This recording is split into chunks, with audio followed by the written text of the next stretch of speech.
Hi, Debbie here. Harvey Brown is a wonderful person with a heart of gold, never ceases to amaze, and wants to help the homeless by collecting blankets, sleeping bags, hats, and scarves, and anything that keeps people warm who are on the streets. I see so many people around London sleeping in doorways, railway arches, and under open stairs. It is very sad, and the temperatures are dropping now, and I don't want people to suffer. Please help them if you can by contacting my mum or dad on Facebook or ringing 07949 285 683 to arrange drop-off or collection. We are looking for donations of blankets, sleeping bags, hats, scarves, etc. Whatever you give will make someone warmer this winter. Thank you. Ah, Harvey, how thoughtful. As Harvey says, contact his mum and dad, Vicky or Dean Brown, on their Facebook page. There is also a Keep Harvey Happy group on Facebook too, or alternatively phone 079 49 285 683. I'll repeat that, 079 49 285 683 to organise drop-off or collection. No matter what you donate, it will make a difference.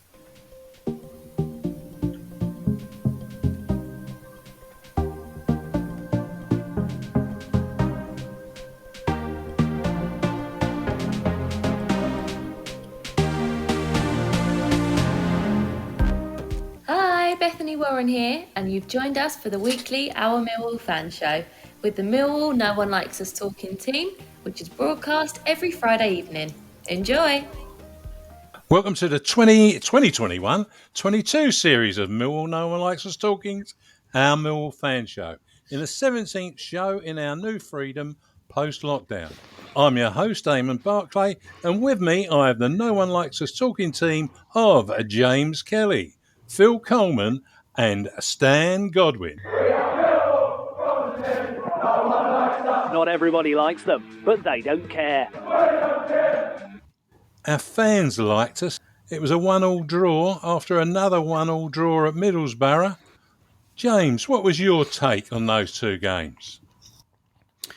Evening, Eamon. I thought obviously I wanted us to get at least a point against Middlesbrough because they've just got a Chris Wilder in as their new manager, so it was important that we avoided the new manager bounce. And to be honest, I thought we were lucky to actually get a point because I thought that our goal probably shouldn't have stood with Mason Bennett's elbow in the face of one of their players just before he put the cross in. But so I thought we got away with one there. And then in terms of Bournemouth, I didn't actually plan on going to the game. It was a sort of a spontaneous night out, and I'm really happy that I did because I thought we were brilliant. We made a team that I think will play in the Premier League next year look pretty average, to be honest with you. I thought they only had the two shots on target. And I thought the likes of Afobe, Mitchell, Danny McNamara all played out of their skin. I thought they had a very good game for us. And I even thought Murray Wallace played very well as well, which I thought was always a bonus because I really like him. I'm really happy with how we've been getting on the last week. Excellent, spontaneous, and you really like Murray Wallace. Well, how about you, Phil? What did you think? I think James said it. It's the wrong time to play Middlesbrough. New manager, all the players will lift their game. They're out to impress. So if you ever want to go to Borough, that was the wrong time. Solid performance. I've only seen the highlights of it, but I think the goal. We've had some tough decisions. We've had some bad decisions go against us. So for me, Bennett gets away with one. There's an old saying, it equals itself out over the course of the season. So I'll take that given some of the rubbish decisions we've had, particularly last night. I went last night, long trip from Colchester on the train, but thoroughly enjoyed the game. First half, sparring, as I call it, both trying to work each other out. Not a lot of goal mouth action. I've watched the replay. I think he's put his hands in the back of Bennett and eased him out, as we call in the trade, and then got the luck of the ball, dropping and banged it in the net. But the second half, I mean, if fans talk about Gary Rowett, I mean, he's changed it 2 or 3 times. It was subtle changes. The last 20 minutes, you've got 4 strikers up front. We're playing 4, pinned them back. What I saw was, and it was strange, Bournemouth are trying to play a high line, but they've got no pace at the back. And it was just asking for a ball over the top for some of the guys to just bend his... And in the end, Afobe did what he was threatening to do in the first half and the second half. He was bending his runs, trying to get him behind them, got the flick on, and as I say, he's clean through, left them for dead. So I think a Bournemouth a good side, not on last night's performance, but then I think Millwall, to a man, made them look the poor side, particularly in the second half. First half, not much in it, but certainly, if I had to have money on Bournemouth on last night's performance, making it into the Premier League, I'd say no, never. So yeah, that says all about the performance last night. I thoroughly enjoyed it and made the trip worthwhile. Great. Stan, yourself, how about those 2 games for you? In regards to the Middlesbrough game, I mean, I've not even seen the highlights of that, but going up to Middlesbrough was always going to be difficult, and as has been said tonight, they got Chris Wilder or come in and new manager bounce and all that sort of stuff. From what I can gather, it didn't quite happen, which is fine by me. And we come away with a point. Well, it's for me, it's the same old story. I'd rather have half a point than no point. So if we're drawing away from home, preferably you want wins, but that's not always possible.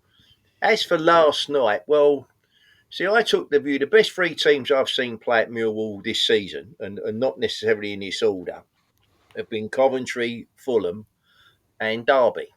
Right. When I saw Derby last time when we played the last home game, I thought they were really good. And my view is that had they not faced all these point deductions, then I think they would be up there. But anyway, so I wanted to see where Bournemouth figured into that, bearing in mind the result against us last season at our place. And as people have already said, that they would expect Bournemouth to be in and around the promotion places come the end of the season. But compared to the other 3, I didn't think Bournemouth were anywhere near the finished article. But then in saying that, in the first half, they scored on the 44th minute, and it was the only chance that they had. And it's narrow margins, isn't it? I mean, we'd been the better team, I think, up until then. I mean, Phil says shadow boxing. Well, I wouldn't necessarily disagree with that, but that was they had the real chance. And then when the second half came, I mean, we from the kickoff, we was then running the show. The only thing I want to see is us doing that from the first whistle and not the second whistle. We were running the show, and it was good to see. And to me, there wasn't one player out there last night that, in my opinion, had a bad game. I thought they all played well. Yeah. Afobe's goal was well taken, right? And yet, right towards, I don't know if it was about 2 minutes from the end or something like that. Yeah. I think it was Afobe coming, got on the post, put the ball over, and Bradshaw's on the other side, and he's got his foot raised, ready for it. And all he's got to do is for the ball to come, and he touches it in, and it's 2-1. And as it's coming across the line, it must have been the goalkeeper. Somehow he's got a finger to it, and then it's the ball's gone the other way because the chance was lost. But no, I thought we played well. Dan, I actually think the defender got a touch with his foot to lift it over Bradshaw's. He thought he was celebrating at one stage. It just looked like a defender got a touch over the top of his foot. Yeah, I think he did. Yeah, it was a game saving clearance from the defender. Yeah. If that hadn't have happened, it'd have been 2-1. I've had a fiver with anyone that wants it that Derby will actually stay up. I think they're a cracking team, and they've just played well against us for a long spell, and they've gone and beaten Bournemouth. That will give them confidence, and I just think they might actually do it. They've got 15 points to make up in 27 games. I agree, Stan. I thought they were a very good side down at the Den. Anyway, Stan, you just wanted to touch on something about the Poppy Fund very briefly. In the programme, and I was reading it on the way home, I noticed in Gary Rowett's column, he was talking about the generosity of Millwall fans and one thing and another, which we all know about. He's talking in the terms that when the shirts that, the ones with the poppies on have finally all been counted up. They reckon it could raise as much as 25,000. Well, there you go. The club through the supporters and the shirts and the badges and all that have been sold. £25,000, which then presumably at some point will be handed over to the Royal British Legion. I mean, it's a magnificent achievement. And as Phil said earlier, I mean, at 19,000, we topped everybody else. That's right. So if it is 25,000 or even more than that, well, I think they should give us an OBE, to be honest. Well, that would be interesting. Or call us Sir Millwall FC. That would even be better, wouldn't it? That sounds even better to me. Yeah, I like that. Yeah, that'd be good, Stan. Anyhow, on Tuesday, the 7th of December, you can come along to the Lions Centre. That's the Mill Community Trust building in Ballina Road, about 50 metres down from the Lions shop. Now, what's happening there is Brian King's going to be about with his book, The Lions King, and he'd be signing that from 6 till 7. But from 7:30, he, along with Steve Brown, who was in the 1971-72 team, will be hosted by Jeff Burnige with an audience, and they will answer questions with audience participation in the Lions Centre. Now, to come along to that, and it's a bit of a bonus because you get a free book. That's the Lions King book. You get a free copy of that. And all that's asked of you is that you put a note donation in for the community trust. Now, seats are limited. So what you need to do is either go onto the Millwall Community Trust website and find in their news the item about Brian King and his book, or alternatively, you can contact us on nolutalking@gmail.com. That's NOLUTALKIN, no G, @gmail.com. If you contact us, we'll arrange to get you some tickets for that. So don't forget, that's Tuesday, 7th of December, 6 till 7 for signing books. 7:30, Jeff Burnige with Brian King and Steve Brown. 1971-72, 50 years on. Well, we'll take a break there and listen to Bethany Warren talking about Sands United. We know that some men can struggle to talk about how they're feeling after the death of a baby. We hope that by building trust and a common bond, by playing together as a team, many more will be able to break their silence about baby loss and help others to do the same. Sands United FC has already saved the lives of men left feeling like they had no one to turn to in their grief. Are you a father who has lost a child? Talk to Sands United. They will help. Contact them on sufclondon@gmail.com. That's sufclondon@gmail.com. They will help. I'm Eamonn Barclay, and with me I have the No One Likes Us talking team of James Kelly, Phil Coleman and Stan Godwin. The No One Likes Us talking special with Phil Coleman, talking about the short life of ex-Millwall player and friend John Lyons, points to organisations such as Sands United and the Proper Blokes Club. These organisations will help and support the need to end the stigma associated with men's mental health.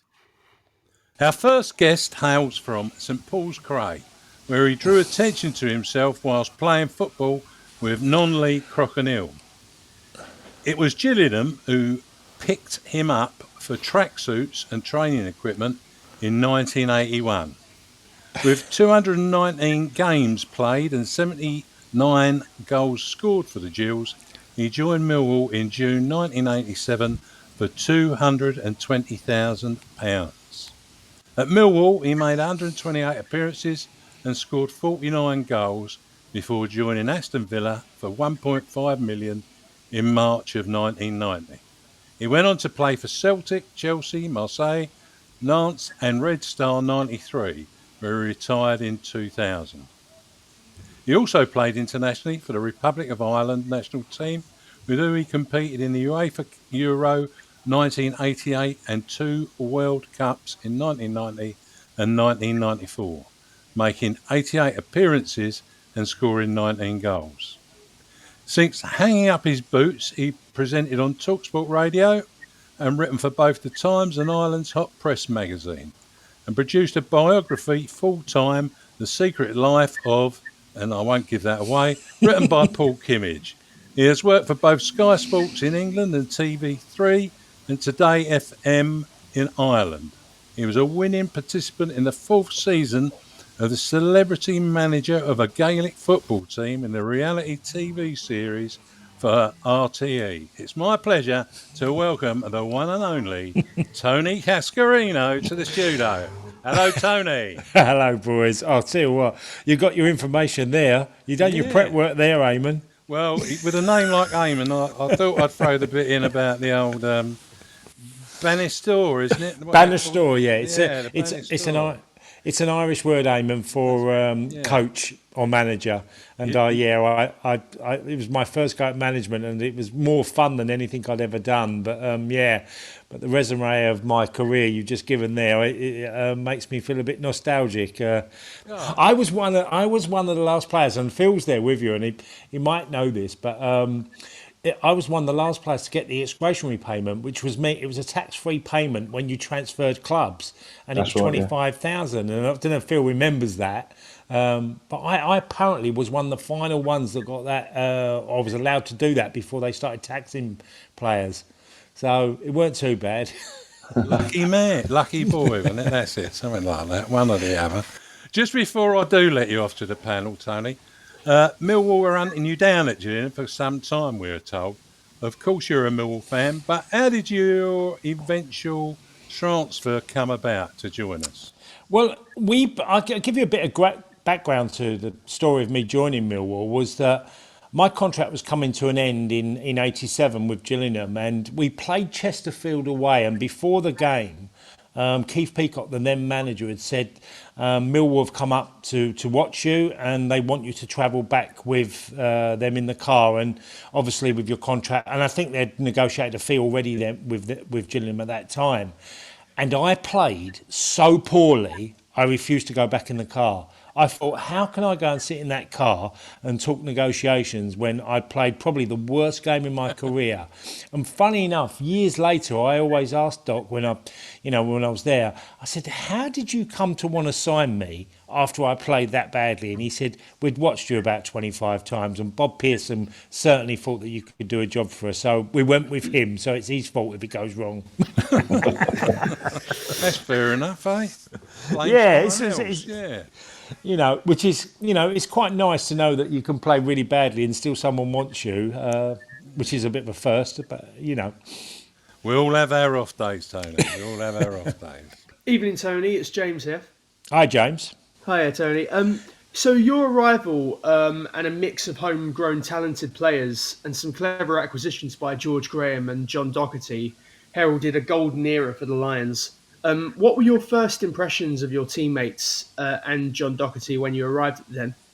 Well, obviously, if I take it back to my when I had the discussions with Millwall in the office with John Docherty, we talked a lot about the team, and I was speaking to Leeds and Ipswich at the same time.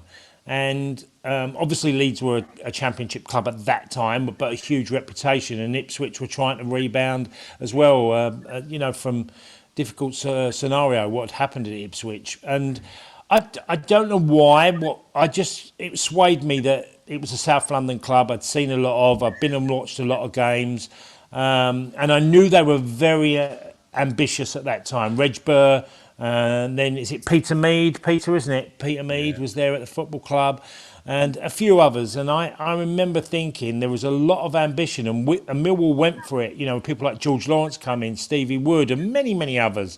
Callie was there, and I just thought, I really like the idea. And I've told this story before. I'd seen Teddy play a few times in the previous season alongside Michael Marks, and I just thought I could make something happen, because there was something that anybody who's ever played with Ted would know, that he had something a bit different in his locker all the time, even as a young lad.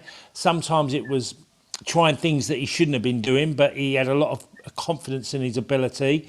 But I just felt something was right to join Millwall at that time. And my immediate feeling is when I joined the club, the dressing room was really good. And it's not always the case when you walk into a dressing room and you feel there's a bit of divide or cliques, and Phil's there with you, and Phil would probably tell you the same thing. You walk into a dressing room and it doesn't quite... I joined Celtic and I knew as soon as I walked in, the dressing room just felt absolutely... The division in the dressing room was just extraordinary for a team of, the stature of Celtic.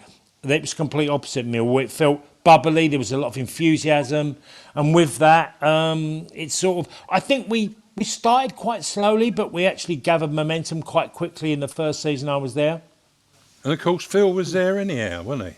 Yeah, Phil was there, and you avoided Phil, especially in the tackling stakes, because Phil was going to get the better of you. So, and he's probably laughing as I say that, because Phil was no nonsense, and with a big N, a capital N on no nonsense. Yeah. And you mustn't forget to mention Jeff Burnige, otherwise... Yeah, Jeff. Jeff was there. Well, he was one of the ones, again, that, played their part in the success of Millwall. And with Bob Pearson, Frank McClintock and Johnny Dock, there was a real team in every department, which really helps. Evening, everyone. Evening, Tone. Hi, Phil. Yeah, I'm good, you? Good. Nice to hear from you. Yeah, and you, mate. I think the last time we spoke, we was at a charity match, and... it's one of the questions I was going to ask you about big characters, but I remember that charity match a few years back. Neil Ruddock was referee, and he's standing on the halfway line with a pint of beer all the game. So, we can talk about characters, but you're so right, mate, about the changing room. I spent most of the year on the operating table. I had a wire put in my big toe. So when you joined, you're coming into that changing room, and there was big characters, but no egos. And you soon got batted down if you stepped out of line, didn't you? So, unbelievable squad. I couldn't get in the bloody team. Listen, I would have replaced Alan McCleary, Alan Walker, or Keith Stevens, or something like that. So I was never going to get in that team. But you joining along with George Lawrence, unbelievable to be a part of that 24-man squad. Absolute quality. So good memories, Tone. I was going to say, Phil, people like Hurlock and Briley in midfield, and some of the young lads, your brother Nick obviously was involved, and Sean Sparham and many others, Davey Thompson. But there was an element of bit of everything, wasn't there? Experienced guys that had been round the block, guys who had to prove a point. There was a lot of players in that team who had to prove they were good enough to go, just not beyond the Championship, but in the Premier League and show what they could do. And I think that was the hunger and the drive that drove us to get there. And you could feel that quite early. I think when you're in the team and you've got people, Danny Salmon, myself, and then you had a crop of youngsters like Big Dave Thompson, people. If you probably didn't put a shift in and you didn't play well, there were people to come in and take your place. So there was good competition for places as well. So I've got a question for you, Tone, from Bethany. She couldn't make it tonight, but she said COVID put paid to an event that you and Ted were doing at the Millwall Community Trust. So is there any news on that happening anytime soon? I haven't heard. I'd like to think it would go ahead, because me and Ted have never done anything together at Millwall Football Club. Even if it was a dinner to raise money for the community, which we both said we'll do, we're quite happy to give our time and would enjoy it, I'm sure, because me and Ted sort of, as we did in a partnership of playing for Millwall, we bounce off of each other when we're talking as well. So it's good cop, bad cop. It's good cop, bad cop at times with me and Ted. But we get on well, as Phil. Yeah. I hope somewhere along the line this year, or certainly into 22, that we can get something sorted, because it had sold out the first time round when COVID had struck, and obviously we couldn't go ahead with the dinner, but I'm hoping it will happen in 22. Yeah, I might get myself a ticket. I'd love to hear you play good cop and bad cop. Who's going to be the bad cop, mate? Ted will take the mickey out of me. He loves to do that. We get on, and he starts with me, but he's got such an illustrious career, Phil, and I know that from talking to you before, but we all sort of had this feeling about Ted, didn't we? He was always a little bit different, wasn't he? In a way that the swagger that he had, and even if he was told off, he would still do the things that he thought he was capable of, and it took him a long way. As we know, he won every bloody thing in the game. Yeah, he was unpredictable on the pitch. He'd drop in the pocket, he'd pull off the back post. He was one. I called him elusive. As a striker, you wouldn't want to mark him too often because So that's why I started kicking you and him in training games. Love it. Tony, Stan here, mate. Bridie was on recently talking about the importance of Terry Urlock and himself getting the balls out to Kevin O'Callaghan and Jimmy Carter to get crosses into you and Teddy.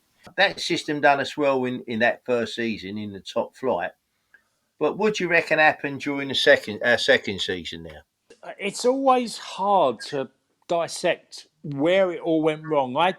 I'm a big believer in hunger and desire, and if you lose a little bit, it can make a big difference. And I didn't quite think we was the same team. Paul Goddard had come in during that season, and it was a bit unfair on Paul. They spent a lot of money, about 800,000 on him, and he was expected to give us something a little bit different. I just don't. I've thought about this long and hard over the years about why we weren't so good in the second season, because we had lads that would roll up their sleeves and battle away. It's really weird when you play against very good teams, and we obviously Premier League or the top flight as it was then. Them small differences that can happen between you getting a point out of a game or getting three.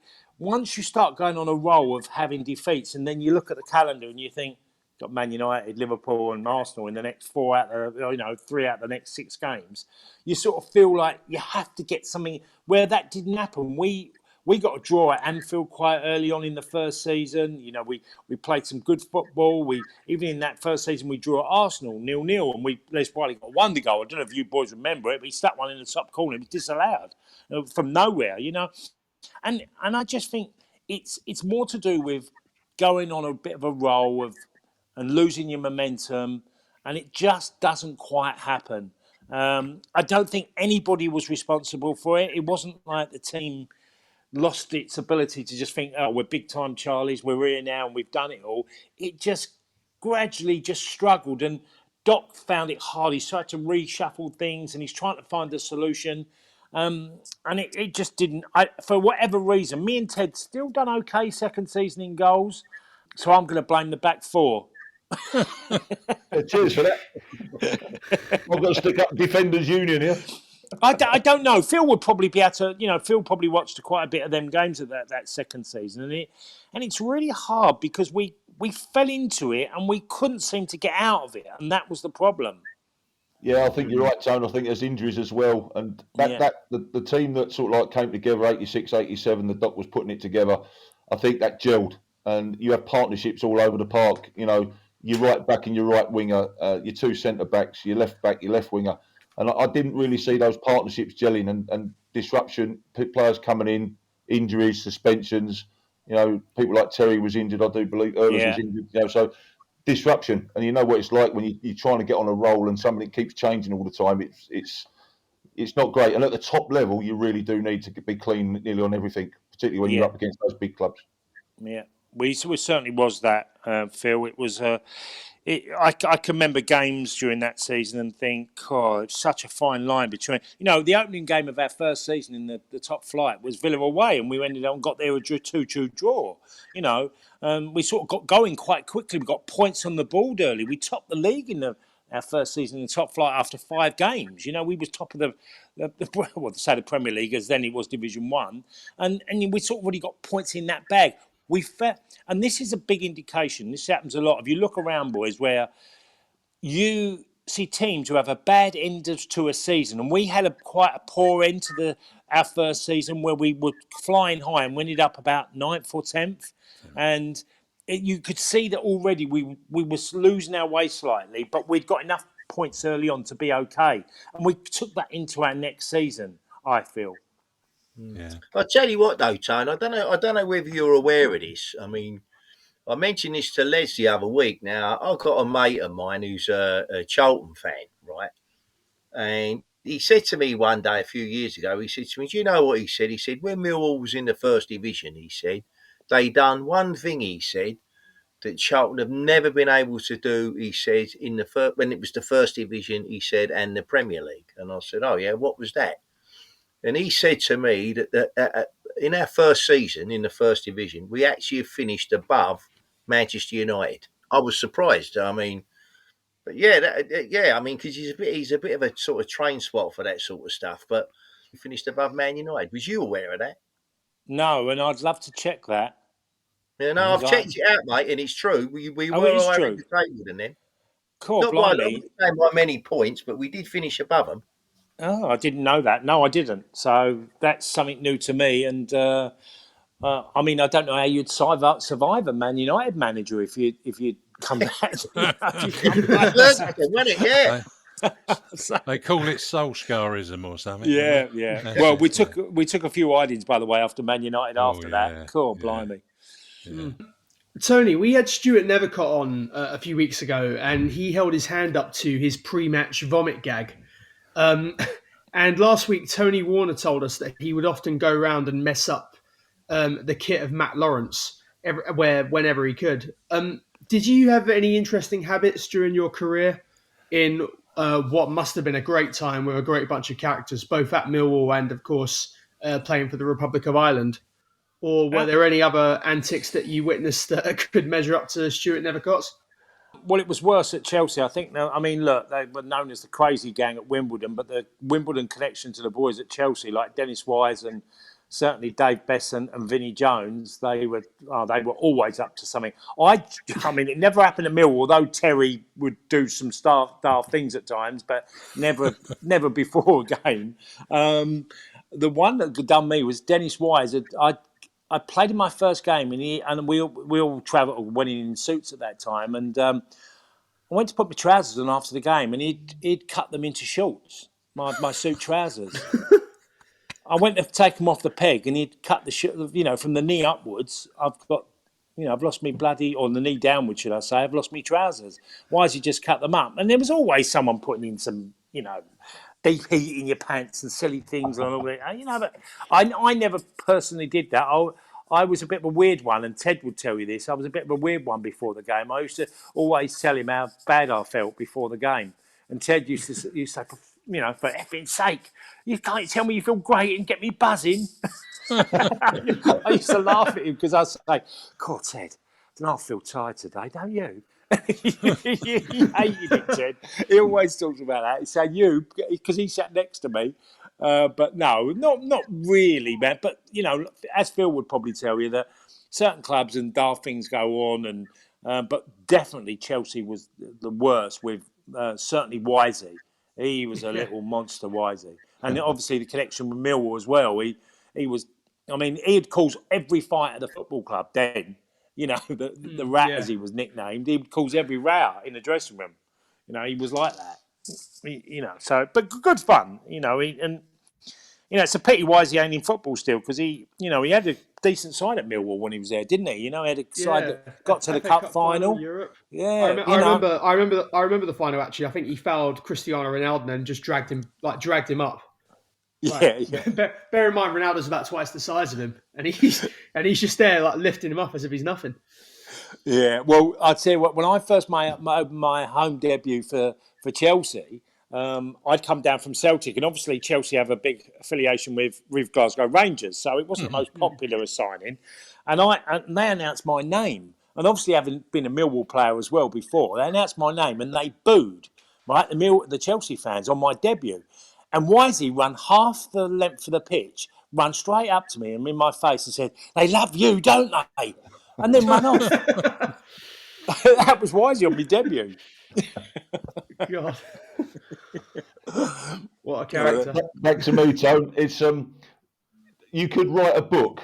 Well, you wouldn't get anybody to publish it because it'd be a bit too tasty, but about the antics in a changing room. Putting the hot stuff in someone's pants and cling film in the toilet, you name it, it's gone on. And it's not just every club has got these characters. And it's so memorable.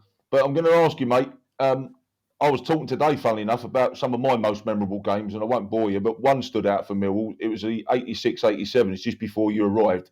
And it was New Year's Day, 86-87, away to Brighton. I was going to say, you were going to say Brighton, because I've heard this story, Phil, but go on. Honestly, one of my most memorable games, because I'm playing right back, Nick's left back. We're playing against a Brighton team full of internationals. You might have played with some of the lads from there. And Mickey Marks has scored a goal in the first half. And we've defended the whole of the second half, and we're all in casualty, being stitched up. Oh, I've got stitches coming out my head. And my sister-in-law, Nick's wife, she said the half that you were defending in the second half was brown, and the half that Brighton were playing was green. That's how much we were battered. So along those lines, mate, what's your most memorable game? I was going to say, I think that game was over the Christmas period, and Doc had let them go out for a drink or saw the New Year in, even though it was a 12:30 kickoff, and then they played the game and they got battered, Millwall, that game and won 1-0. I think that's the game, because I've heard that story before by Phil. Did you hear that, Phil? Was that played over New Year's Day? Was that game? Yeah, it was like an 11 o'clock kickoff New Year's morning. Yeah, and you boys didn't the Doc let you see the New Year in? No, we were locked up in our rooms, and he said you can come down at midnight and make one phone call each, and then back to your rooms. That was it. Oh right, okay. If the others were out having a beer, Tone, I didn't get the message.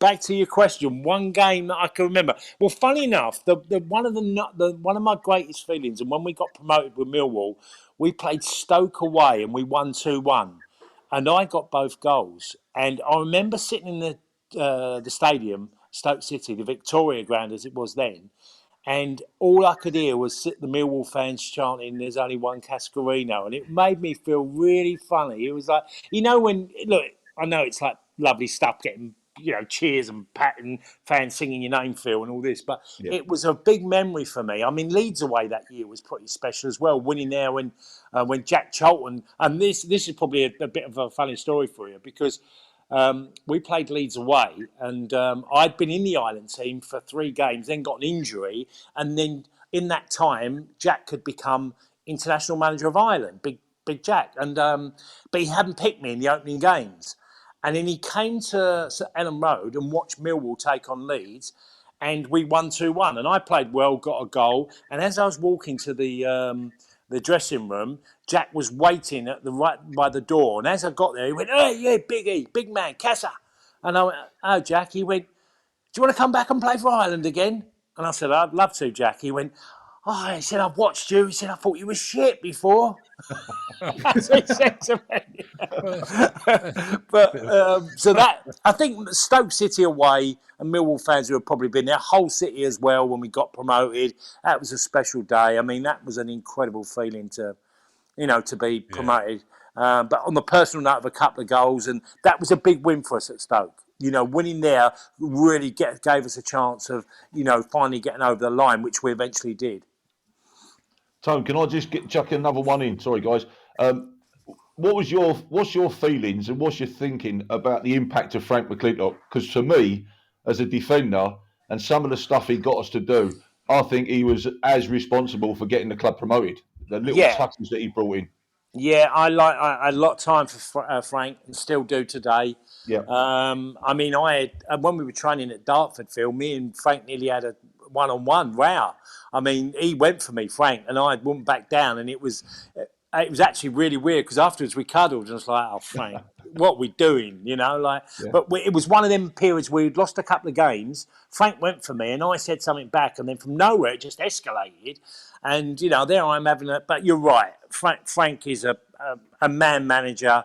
He's a guy that likes to sing song. He brought a lot to the table with the atmosphere of a dressing room, and then the side that, as a defender, Phil, you'd appreciate his ability to do things in the game that a little bit unnoticed by the fans, but for a player, it's little touches that make you a better player, And I had a lot of time. Funny enough, I had a great relationship with Don Howe when he came to Chelsea, who Frank always praised. He talked about Don Howe a lot at Arsenal, and I was with Don at Chelsea for a little bit, and Don was a similar fan. Proper football people, Phil, as we know there are in the game.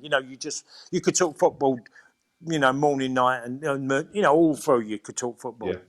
You say little touches from Frank, but there was a bloody big touch when he caved Steve Wood's ribs in one day, showing us how not to get across a defender. Oh, well, Phil, how did we have 2 blonde centre halves like them two? Come on. I mean, No Woody and Macca with both long blonde hair, the pair of them, and no like wonder you know, Frank tried to cave his ribs in. yeah. And the only thing Woody ever said to me was when we were playing Reading, he said to me, because Billy Whitehurst, not many people remember him, but the big nutty Billy Whitehurst, Yeah. Woody said, Cash, can you pick Billy up from corners? Tony, I've had the mispleasure of marking Billy Whitehurst. It ain't funny. No, Nobody faced me, but Billy got at me, I tell you. Yeah, I think he got at everybody, to be honest, Phil. Tony, there's a hot topic at the moment going on about how football is both financed and run. And we have seen a host of clubs being penalised for financial breaches over the past few seasons, with Reading now joining the list. On the other hand, we have had an almost continual drop from the top flight with parachute payments that nearly always returns the teams back to the top flight. For Millwall, who have a chairman board who apply the rules and these factors make it a tough ask for us. We can only slightly improve season upon season if possible. From your perspective, what needs to happen? Well, it's interesting. I listened to Steve Gibson at Middlesbrough, and he was quite critical of the teams that just overindulged and spent lots of money and think they could just buy their way, and then there was no consequence for these football clubs. And as you said, there's been teams like Reading and certainly Derby, Sheffield Wednesday have had similar issues, and many others. And I was told about, even before the pandemic, that were certain clubs that were literally trying everything to get to the holy grail of the Premier League and not thinking of the consequences if it failed, and which Derby was one of them. So I'd like to think parachute payments should change from teams that get demoted from the Premier League, because they're getting such a huge jackpot. It makes the Championship so lopsided on finance that it is a betrayal to me to the Championship and the EFL. It shouldn't be what it is, because look at the top of the Championship today, and you've got Bournemouth there and you've got Fulham there, just recently Premier League clubs. West Brom, can really spend still and really go after the better players. And it makes it I think it makes it a big ask for any club, successful, or someone like Millwall and many others in the Championship, to have any chance of doing something very special that we achieved at Millwall, which was to get to the top flight. So I think they have to really balance that out between, making these teams have an advantage that is just not making the Championship competitive, because it's there for everyone to see. You can go and get Mitrovic or have him at your football club and pay him 100 and 120 grand a week. It's just, and you could say, well, they do that in the Premier League, but the Premier League still, every team, even Norwich, can go and spend 50 million, and try and improve in the summer. If they come down, they could spend 50 million to try and go back up. That's in a million miles from what Millwall and many other clubs could do. Well, look at Barnsley last year. Look how well they did. But the moment they didn't get up, and they obviously lost their manager, how different, they can't compete this year now, and it's gone backwards. So I understand the problem. But if you're going to allow negligence at football clubs and people literally to run it into a ground with putting the club in debt, we're lucky at Millwall. We've got a great chairman who puts his hand in his pocket and finances the club. But he can't finance the club to do things that are going to put the club at risk. That is just stupid. That shouldn't be allowed. No. Well said, definitely. Yeah. Yeah, well, today they say there's going to be a regulator appointed. The government have backed that. So let's see what the regulator brings to the table. Well, football's managed itself in the higher level, and the problem you have is that the Premier League have so much money, and nearly like 90% of the fund, or the funds that come out of everything for TV and everything else, goes to the Premier League. Yeah. Now, how do you filter that down where the other leagues can survive? Because from playing abroad, I can tell you this for nothing, and this goes for any other country in Europe, is you can play a conference game in England and get 5, 6, 7, 8,000. You do not get that below level 2, because if you go to France and level 2, the crowds are very, very small. And if you go to other countries, it's exactly the same. We are supported in this country by incredible fans that will go in huge numbers to Plymouth Argyle, to wherever. Bradford will attract big crowds, and many other teams. That doesn't happen abroad. And we've got something very special that we have to keep in place from all the tiers in football. We could go down to tier 7. Bromley, who I live very close to, Bromley can get 2,500, 3,000, you know, and they're a conference team and they've been growing. And that is something no other country has in Europe, certainly in football. Yeah, we don't want to lose it. No. Anyhow, on to our last question with you, Tony. And as is the tradition, what do you think the score will be where Millwall face Hull at the KC Stadium on Saturday? Well, judging on this season, it looks like a draw, doesn't it? I mean, Millwall... you know, apart from Derby, I think I've had 10 draws. Millwall have had 9. And we look like a team that is really one goal a game. I think our stats are pretty much one goal a game, which is a bit of an issue. But, you know, again, if you can't compete with the top end, very encouraging the Bournemouth result, wasn't it? Yeah. If you think Derby had been in good form as well, Middlesbrough away, went behind and then pulled it back to get a draw, 3 draws back to back. Millwall don't look like they're going to steamroll anybody. And when I've seen them at times, and I feel, you know, Gary Rowett's done a hell of a job of making Millwall a very difficult team to play against and hurting the opposition. But it doesn't look like a team that's going to blow anybody away for me. You boys see them far more than me because I'm working a lot. But you tell me, does Millwall look like a team that you're going to think they could beat someone 4-0? I just don't see that with that team. It's going to be grinding, winning and doing all the things right to, you know, by the coaching, the formations, to nick a game. They look like a team that's going to nick a game, if anything. I totally agree with that, Tony. So you're going to go for a draw. We'll put that on the book. And the other point that you didn't hear was that Phil Coleman reckons put a fiver on Derby to escape the drop despite having their points deducted. So yeah, it's only 20. It's only 21 points. £5, they've got to get 27 points, something like that. Yeah. So you'll have to come back, Tony, I will do at the end of the season and give us your thoughts as the pundit and fan that you are on Millwall's overall performance. All the best to you and yours, and hopefully we'll see you and Ted at the Den soon. In fact, I'll give old Sean Daly a nudge tomorrow. Yeah, well, I'd love to be there. And we really would. The pair of us would love to be there and reminisce a bit, chat, have some fun, have a good chat with a few of the boys. So not a problem. We'd love to do it, I'm sure. Okay.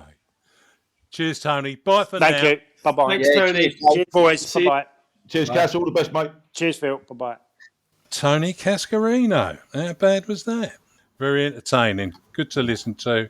And always has a lot of sense to make out of so much. Anyway, we will take a break there and listen to Debbie Julians once again with Harvey Brown. First of all, let's hear from Harvey Brown. Have you heard of the Lions Food Hub? It is now located in the Millwall Community Trust car park. That's beside Millwall's Den in Ballina Road. That Millwall Lioness, Kelly Webster, is involved. Don't forget to help the Lions Food Hub if you can. Thank you. As Harvey said, they need support, and you can help if you can by making a one-off or a regular monetary donation online at Banquet, that is BANKUET,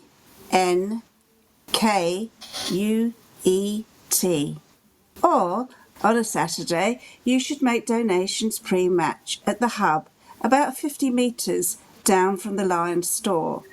Alternatively, you can also contact the team via their Twitter and Facebook sites. The inflation figure hitting its highest figure for more than a decade, wages and pensions not catching up. It follows that energy and food poverty is rising.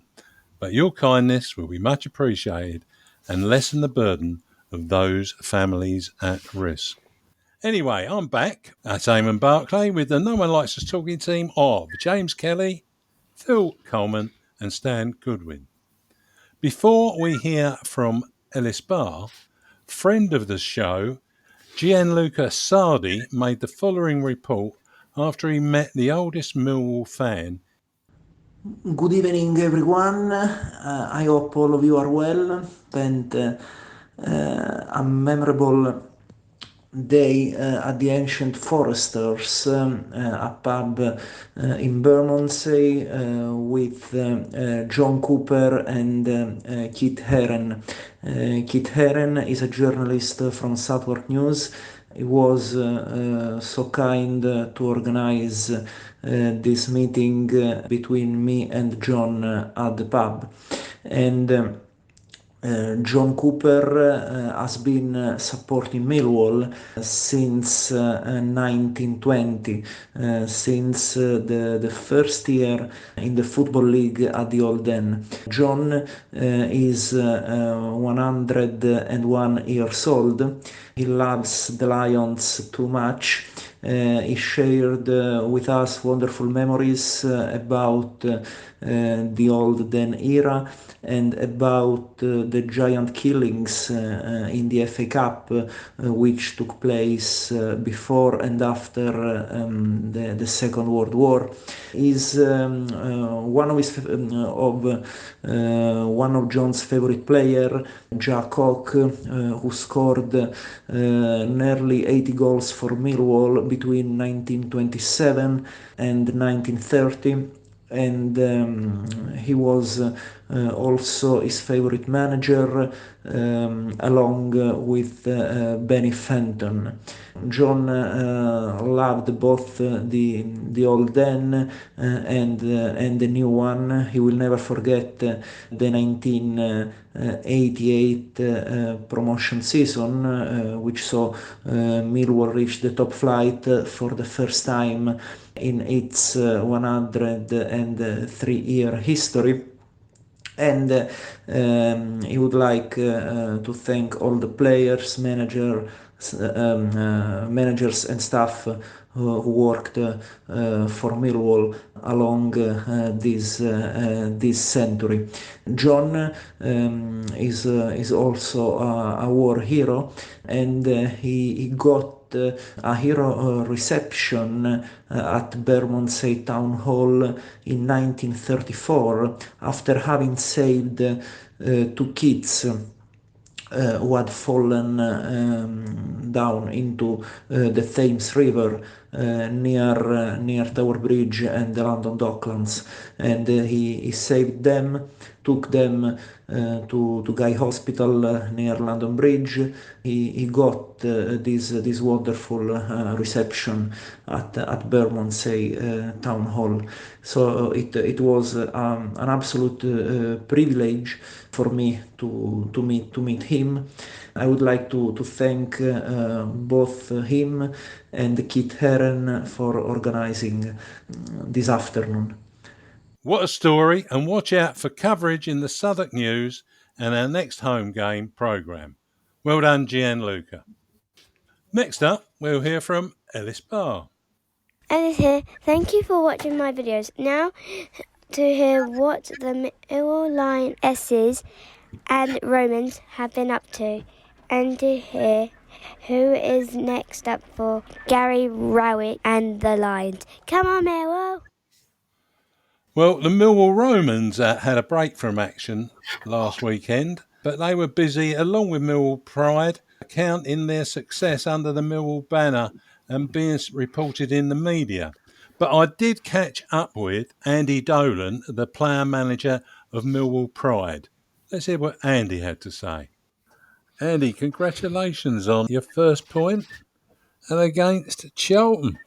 I am, and thanks for the congrats on the Charlton game. That was a very positive venue to get our first point at. I know that meant a bit extra to the Millwall fans who were there, and the goal scorer was one of our Millwall fans as well, so it was extra sweet for him.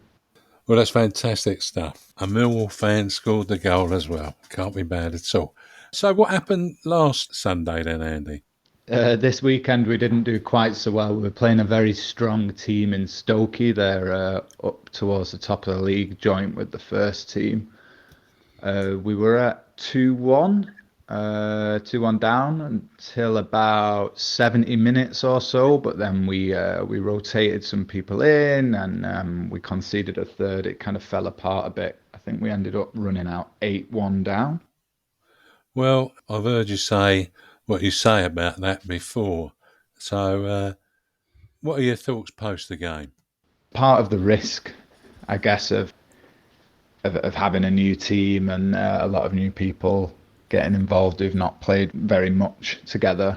But to be honest as well, part of the reason of having the team is like we're not necessarily looking at the only success measure as like winning games. It's more about getting more people involved from the local area. Like, you know, we've had some people who are involved who've not played football in years, or in a couple of cases like haven't even played football before at all because they've never played, never felt welcome, and then they're turning up at training for this environment because you've got the facilities and the support is very explicit. So yeah, we've got people who are involved and like they're just buzzing, you know, to get that 10 minutes, 15 minutes on the pitch, and they don't mind if they get trounced. They're just like buzzing to be out there. So that's very gratifying as well. And you know, we'll keep fighting the good fight, but we've got to look at it through that prism as well. Yeah, that's a good value. So what's up this weekend then? Up next, we've got a game against Titans' second team. They're on 0 points in the league, actually, so potentially a winnable game for us there. So something to look forward to Sunday. And how about Millwall away at Hull? What's your prediction? Hull, sort of like lower mid-table. I know Millwall would be pushing up again. We always seem to be just below the playoffs. So I think get a win to push us to the verge of being in the top 6 there this weekend. I'm backing them. Well, thanks, Andy. And all the best against Titans this weekend. A good prediction from someone north of the Watford Gap for us, I suppose. But it's good to see that the new team, the Millwall Pride side, drawing at Charlton, and the values that they hold in bringing that team together. On to the Lionesses. They face Harlow Town in a hastily arranged friendly on Sunday.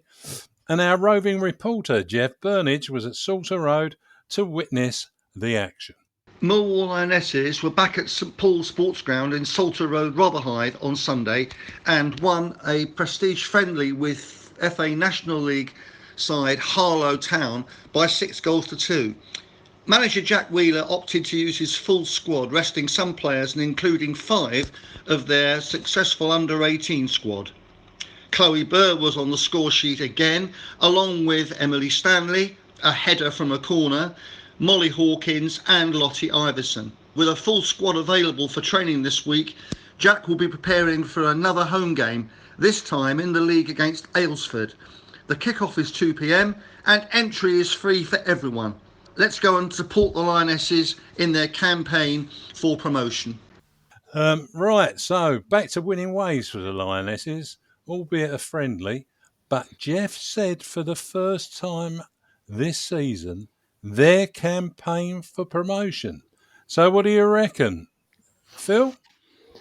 I can't really comment because I'm not sure what's occurring. I would imagine that if anybody faces the Lionesses, you're playing a Millwall team. It might be taken as Harlow's Cup final or Alsford's Cup final. So I would imagine there'll be plenty of tough games.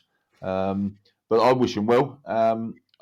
Every single player in the Lionesses shirt will be wanting to win the league. That's for sure. Win every game, win the league. But I can only apologise. I really don't know enough about the league and where they stand at the moment to make an accurate comment. So apologies for that. No problem at all. Stan? I mean, when you think about it, I mean, it wasn't all that long ago when the first sort of 3 or 4 games they were losing and sometimes it was worse than others. And all of a sudden they got that win and then they went on that run, and as I've said before, and, they'll go from strength to strength. If promotion is within reach and it's a feasible thing and, not some sort of pipe dream, then I think, they'll go for it. I mean, good luck to them. As I said, all season we've said, haven't we? They're work in progress. And, and if they don't, and I've got no doubt if they was to miss out on it this season, they'll probably be in the running again for it next season. And because then in the period, they'd have had a case to strengthen their team and whatever. So, no, I think it's looking good for them. I think it's looking good. I think Jeff's words tend to bring a feeling of something's going on, and I certainly saw them, and I was impressed by some of the performances. And we'll hear from their captain Libby shortly. James, what about yourself? Yeah, I mean, I completely echo what Stan just said. I think it's sounding very promising. Listening to Jeff Burnige there reporting on our last game sounds like we gave him a good go, and we got a decent result. But yeah, I think as you said, it's just going strength to strength, and just learning as we go, and keeping the momentum up. Yeah, I think it's all going. So we can all look forward, if you can get down to Salter Road on Sunday to watch the Lionesses, who face Aylesford. And I think, according to our man, the roving reporter Jeff Burnige, it's a winnable game coming up. So let's turn our tide towards Gary Rowett's Lions. Now, Hull City versus Millwall. We've heard what Tony has said about he perceives it as a potential further draw. There's been others views out there where people see it potential win. Only today I heard from Brian King, who said very much a winnable away game. So I don't know. They won in the week there. They are a little bit below us, but they're a creeping team. What are your thoughts? I've really not got any issues in my head that say it's going to go one way or the other. What do you reckon, James?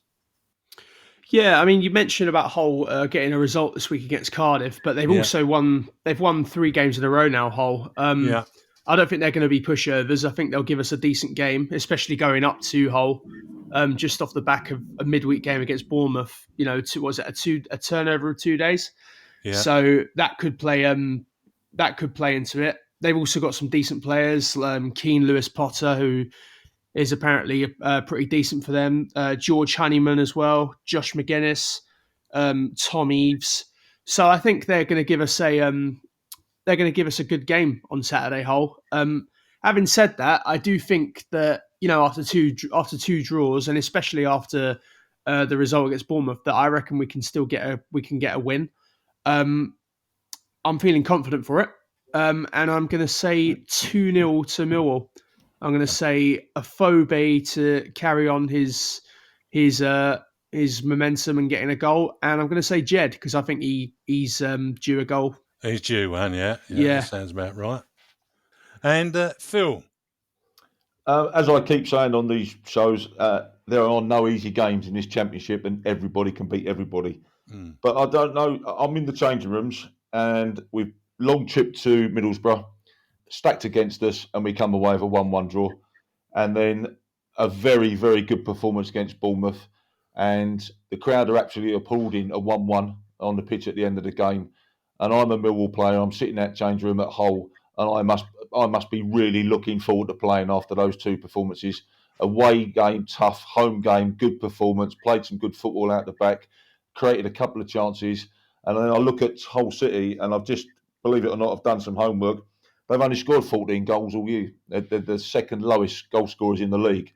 So when you look at the goal scored, and you look at Millwall's positivity coming from those last 2 games, I appreciate what James just said about the turnover. But these guys would have prepared. They'd have done their stretching. They'd have done their cool down. Gary Rowett has not burnt players out this season. There's people have come in, they've gone out. So I can't really see, apart from Hutch or 1 or 2, Bart in goal, lots of players have had little spells in and out the side. So I wouldn't say they've been burnt out in terms of they played every game. Possibly Jed has run more miles than anyone. So I'm quietly confident on the back of that confidence in the changing rooms and a couple of good performances. I'd probably say it's a 1-0 or 2-0 away win. Great stuff, Stan. In principle, I agree with Phil. The only thing I would say is that when we come out last night in the second half, we stepped it up, and we all know what took place. For me, we got to play like that for 90 minutes because I think one of our problems, we started off well last night, and after about 10 or 15 minutes, we then let Bournemouth get back into the game. So for me, when we kick off on Saturday, from the first whistle, we've got to, we got to stop them from playing. If you stop them from playing, it becomes that much easier. Now I know it's easy for us to say it because we ain't got to go and do it, but nevertheless, that doesn't mean to say it's not true. I'm confident that if they play the way if they start the game Saturday like they finished the game last or played in the second half last night, I'm confident we're going to get a win. We mustn't let them get back in the game. No, agree with you. Millwall played 4 strikers near the end of the game. And when you add in the likes of Bennett went off and Smith, there's 6 strikers there, including Jed. So Bradshaw, Bennett, Ojo, Jed Wallace, Afobe, Smith. There's 6 strikers there, and they're probably 6 all different. Yes. One likes to run in, one's a big tall target man, one likes to run the channels, one's quite cunning, one's really quick and wants it to feet. I just think Gary Rowett, if he knits that top 20 yards together with a permutation of those 6, that's the golden egg. If you can knit those 6 players into some sort of crosses to the far post, cutbacks from the dead ball line, but those 6, if he gets it right, I think there's still goals in this team, despite what we're seeing in terms of the stats. So it's all glee, joy, and we're going to win up in Hull. So that'll be lovely. Right, we'll take a break there and hear what the fantastic fanatics can do with a little bit from ourselves, and that's all of us. Not just one of us. Hi, I'm Richard Gordon, and I'd like to invite you to become a Fantastic Fanatic. Fantastic Fanatics is a great way to raise funds for your sports club. Sign up today, find your club, and securely register your everyday debit and credit cards. Every time you spend with our retail partners, they pay a percentage back to your club. It costs you nothing, and you can win cash prizes along the way. Visit fantasticfanatics.com and help your club be the best it can be. Hey, fantastic fanatics, what can you say? I'm Eamonn Barclay, and with me I have the No One Likes Us talking team of James Kelly, Phil Coleman and Stan Godwin. With Christmas coming, why not spend through the Fantastic Fanatics site and give a Yuletide bonus to the Mill Community Trust, which will help them to do things like offering children and young players the opportunity to attend their new Millwall Community Trust Player Performance Pathway. The Player Performance Pathway has been designed to create a clear route into the Millwall Academy for players with the required ability. The aim to hold trials soon, so if you're interested, please email Tim Sells for a form and he will send a link back to you. Once completed, he will then contact you about the up-and-coming trials. This is a fantastic opportunity for players who want to make their game or take their game to the next level. Email Tim on tsells, that's TSELLS at millwallcommunity.org.uk. I'll say that again. Email Tim on tsells at millwallcommunity.org.uk. Our final guest tonight is a good friend of the show and one of our 2 sponsored players at Millwall Lionesses. She had also featured as one of our show introduction team last season and will hopefully do so once again for this season. Without much further ado, let's welcome that woman that I describe as a roaring lioness. It is their captain. Welcome, Libby Stubbs. All right, Libby. Good evening. Evening, Libby. Evening, Libby. Evening. Before I let you off to the team, I was impressed with your vocal energy at the Lionesses versus Dartford match recently, and that's what captains do. Well done, Libby.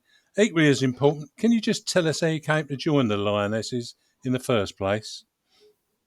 Yeah, so about 3 seasons ago now, I was looking to move clubs. I was playing at Leyton Orient development team, and I wanted to progress into the first team environment, and I wasn't able to do that there. So I was having a look on Twitter, the local clubs around me, and obviously I saw the Millwall trials taking place. I applied for them, got invited down to do a trial training session, which was with Colin Reid, who was the manager at the time. Colin asked me to come back after that training session to play a match, which I did. And then after that match, he then asked me to sign that same day. And yeah, I haven't looked back since. Can't be bad at all. I'll pass you over to James now. Evening, Libby. Evening. How would you describe your role at the club during the seasons that were lost due to COVID? It was very different, obviously, to what it is now. It was more about ensuring that I made sure everyone was still motivated to look to the future for when we was going to be able to be playing again. It was very disheartening to know that both seasons got null and void, as we was like on the road to promotion. Thankfully, obviously, this season we did get promoted, which was a good way for motivating to get everyone when they got back to training. Yeah, that was the main thing, was making sure everyone was staying in touch, making sure we didn't forget that one day we would be back on the pitch and trying to keep fit as best as we could. You've got a new manager, Jack. I was just wondering, how has he changed things for the Lionesses, both professionally and personally? I think he's definitely brought in a sense of professionalism into the club as a whole. That's in our mindset and both in our training structure on and off the pitch. We've had really good sessions looking at our footage back the other night, which is really beneficial to everyone. We've managed to put together some goals that we want as a squad, both personally, individually, and then also in training. He's brought in that sense of professionalism, that we're there to train, we're there to work hard, but also we are there to have fun as well. So there's always that balance that we've got, and definitely the togetherness of the team has changed drastically. I mean, I'm not sure anyone could argue, but we all have a really tight bond now, and I think that definitely shows on the pitch when we're playing. And that's something that has definitely helped us get through some of the harder games that we've had recently, and even through the loss of Wimbledon.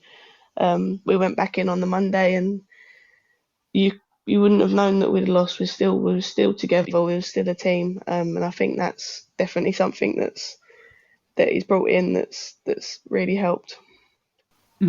Great. Hi, Phil here. Just Hiya. coming up from the tier below last season, and well done with that success. Have your expectations changed since the season started? And what's made that happen? What's driving you on? I think the level of players obviously in this league is a lot higher. There's a lot of players that have come down from the leagues above in the women's football pyramid, come down through the tiers. So they have got that higher quality. But there's also that competitiveness in the league as well. So in the previous seasons, there wasn't really much of a challenge for the promotion, but now there's definitely that competitive edge within the league where there's 4 or 5 teams that are fighting to get that one promotion space. So that's definitely something that is a lot different to what we've had previously, making sure that we look at every game as the most important game. And then tactically, we've had a couple of formation changes, so we've been working on that. We've really been working on our out of possession shape, defending, which I think has definitely improved within the last couple of games. And also how we can link up between the units. I think that comes with the togetherness that Jack's brought, is looking to work together as a whole team. So yeah, that's definitely something that we'll be looking at as well. Brilliant, lovely, thanks. Yeah, Libby, Alsford at St Paul's Sports Ground, Rotherhithe on Sunday at 2 p.m. There is some recent history playing wise. What can we expect to see from this Kent Medway side on Sunday? I think definitely they'll be coming down to St Paul's with the attitude of being able to get a result out of it. Obviously, previously we lost our match to them at the start of the season, we was winning on both halves, and then we conceded, which was a massive shame and has definitely hurt us in the long run, looking from our promotion.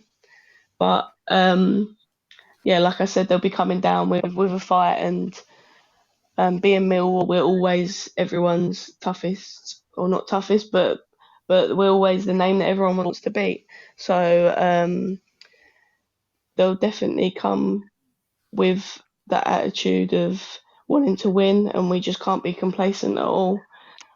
We've got a massive score to settle, so I know all the girls are up for it, and definitely got some wrongs to right. So we'll be looking to be ruthless, get as many goals as possible, and make sure that we don't concede. Yeah, there's genuinely a team base there that's very connected. I mean, the noise that comes out of your dressing room at the end of the game is just quite incredible. I don't know what that's all about, but you seem to be enjoying yourselves. I suspect it's the same everywhere else, but yeah, I like the music. It's very good. But before I let you off, the bit I need to add in there is we mentioned about you roaring at the team and getting them on. But Jack's a good leader in that effect, because you hear his voice right around the whole ground. It's very clear what he's saying. And of course, he's a Millwall fan as well, which makes his keenness to do well even more so. So Jeff Burnige's wonderful words will be waiting for the campaign for promotion to fully take off. Millwall play Hull away in the Championship this weekend. What do you reckon the result's going to be? So looking at the recent form, doesn't look like there's too many goals to be scored, but I definitely think that Millwall are going to take the win, 1-0. A 1-0 at Hull, that compares admirably with quite a few people that have spoke before you. I think there was just one exception, but we can forgive Tony Cascarino for that. Never mind. Thanks for joining us this evening, Libby. I'm sure we'll hear much more from you along the way. And until the next time, all the best to you, yours, and most importantly, the Lionesses too. Bye for now. Good luck, Libby. Thank you. Yeah, Bye, see you, Libby. See you later. Well, wonderful. There, speaking to Libby. We'll take a break there and listen to Bethany Warren describing a most helpful app for the blind and those with poor sight.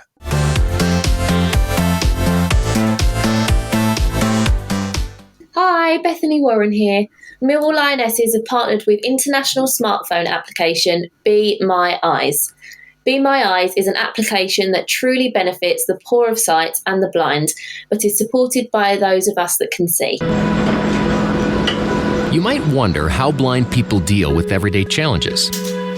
Well, normally the answer is simple. We're not that different from you. We play music. We go to school.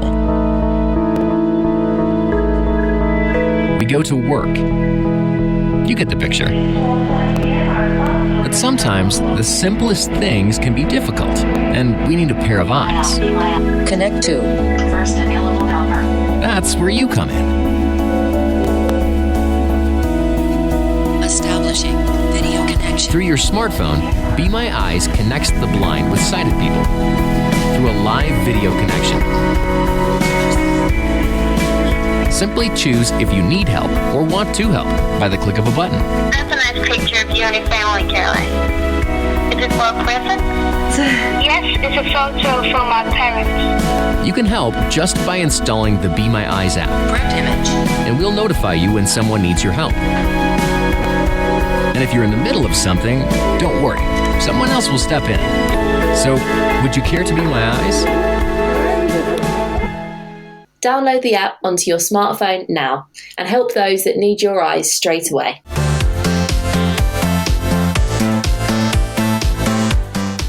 I'm Eamonn Barclay, and with me I have the No One Likes Us talking team of James Kelly, Phil Coleman and Stan Godwin. Can you imagine if you were blind or of poor sight, the difficulty involved in buying the lights for a Christmas tree would be immense. Why not get the app and help the blind and poor sighted to make decisions?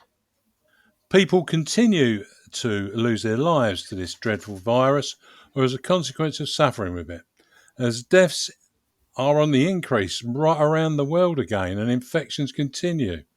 High numbers are being hospitalised too. Our thoughts go out to their families, friends and those that take care of them. Additionally, please respect the requirements of transport and other locations in reducing risk of infection to minimise the possibility of further lockdowns. Also, please be accepting of the preference of individuals in how they protect themselves. First off, what about sponsoring a player enjoying a great executive lounge VIP package with family and or friends, or just getting behind the club in a number of different ways? And that includes business propositions from advertising to sponsorship. Just contact the lovely Andrew Stead or Marcia Wood in the commercial department to find out more.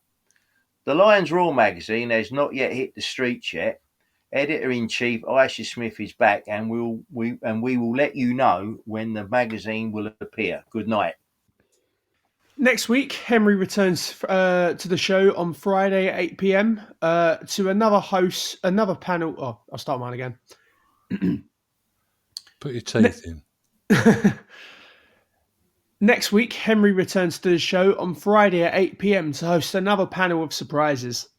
From surprises to game changers, the Proper Blokes Club continues to amass an incredible following, and their walks take on some fantastic strolls. Come along, as you may have heard previously, join Scott Johnson, their leader in breaking the stigma of men's mental health, on any of the walks and talk groups. And there are a good few from familiar locations. Just check out the Proper Blokes Club on Twitter and Facebook for arrangements. This, amongst a number of initiatives, is applauded by former Lion Phil Coleman. And that's good night from me. Don't forget, player sponsorship for the Lionesses is available this season. Why not share the burden between a few of you or even a couple of companies? If you can give them some added support, you can find details on their website. Just put Millwall Lionesses into your browser and you will find them easily enough. Lastly, the Lionesses are still recruiting at the moment, and in particular under 18s. If anyone is interested in coming down to St Paul's, Salter Road, Rotherhithe, please email recruitment@millwall-lionesses.com. I'll repeat that, recruitment@millwall-lionesses.com, or direct message either their Twitter account or Instagram account, Millwall_LFC. And don't forget, Millwall Romans and Pride need you too. Go along on Wednesday nights at 7:30 p.m. to St Paul's Sports Ground and introduce yourself to player manager Paul Loading to find out about joining them. And it's a good night from me. Don't forget, you'll be able to listen to the NOLUT team bring reports from our games both home and away and updates on Mill community matters on Maritime Radio, broadcasting on 96.5 FM. Also, why not listen to the third of the new Millwall No One Likes Us Talking monthly podcast featuring former player Phil Coleman, and also the NOLUT special focused on the short life of former Millwall striker John Lyons. Links are on our Instagram, Facebook and Twitter and Tumblr and a lot more social media sites and all the popular podcast sites. That's it from me.